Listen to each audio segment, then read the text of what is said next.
Welcome back to Honors Biology. Today we'll be talking about cell membranes.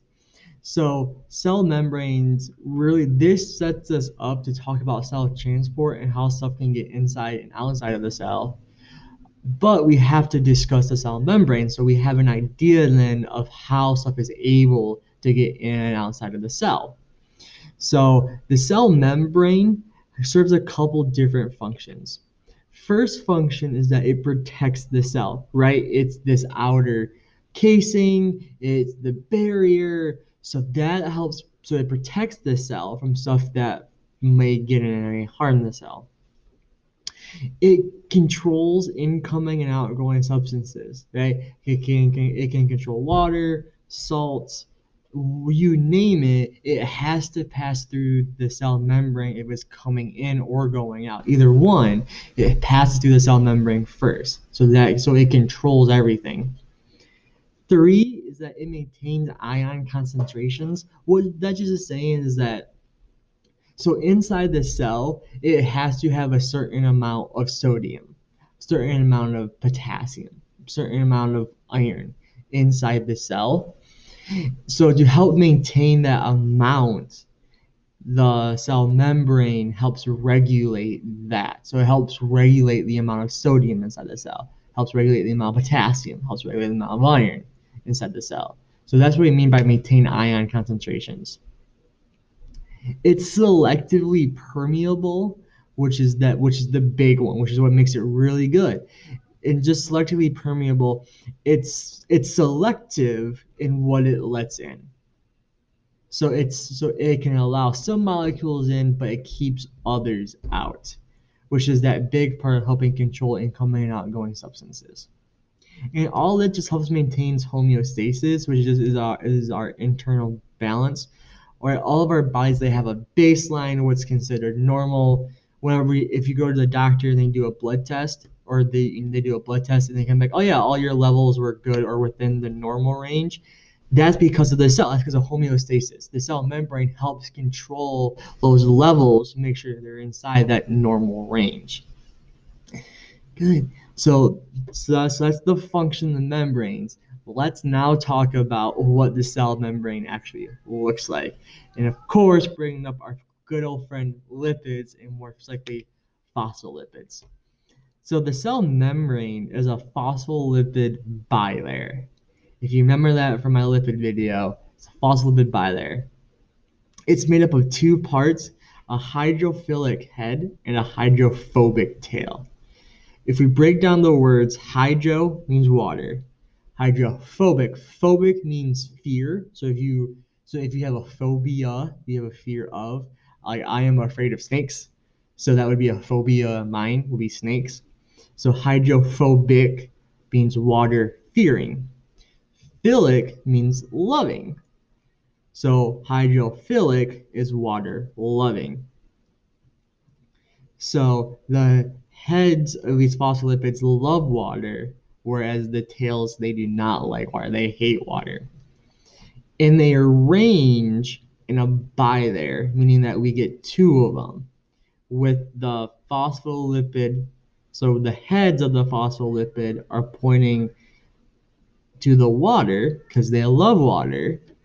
And then the hydrophobic tails point in together where no water can reach. Right? So the hydrophilic heads point outside the cell and inside the cell, and then in the middle is a bunch of these tails because they don't like water and water's not able to get through here. So this is a very simplified version of the cell membrane. While like the backbone of the cell membrane is this phospholipid bilayer, it more accurately resembles this. This is what a cell membrane actually looks like. And we call this the fluid mosaic model. So just to orient ourselves, right? This is the extracellular fluid. So this is what's outside the cell. This is the cytoplasm. So this is the inside of the cell. And we can see this, this phospholipid bilayer, the hydrophilic heads, and then the hydrophobic tails. And then in here, there's a bunch of stuff, right? So there's these proteins that are embedded inside the cell or inside the cell membrane that helps it to let stuff in and out. We can see cholesterol is slowly making its way through the cell membrane into here. Carbohydrates, these carbohydrates are on the outside of the cell. They help identify the cell. This is what basically, like, each cell has a name, and this is what its name is determined by, is these carbohydrate markers on the outside of the cell. So this is what the cell membrane actually looks like. We're only going to concern ourselves with this phospholipid bilayer in these proteins. That's it. So don't worry about these carbohydrate markers or, these extracellular matrix stuff. Don't worry about this. We're only going to focus on this phospholipid bilayer and these proteins. So looking at just those two things, what we see is this phospholipid bilayer, the hydrophilic head, and the hydrophobic tail. Now, the hydrophilic head, it likes water, it loves water. That means that it's a polar head. Remember, like dissolves like. So with water being polar, the hydrophilic head is also polar. And then on the flip side, if the head's hydrophilic and it's polar, that means the tail's hydrophobic. It doesn't like water. Well, if the tail's hydrophobic, that means it's nonpolar. So it hides from the water. So that's how you can think of it. So the hydrophilic head, water-loving head, so is a polar head. The hydrophobic tail, water-fearing tail, is nonpolar, hides from the water.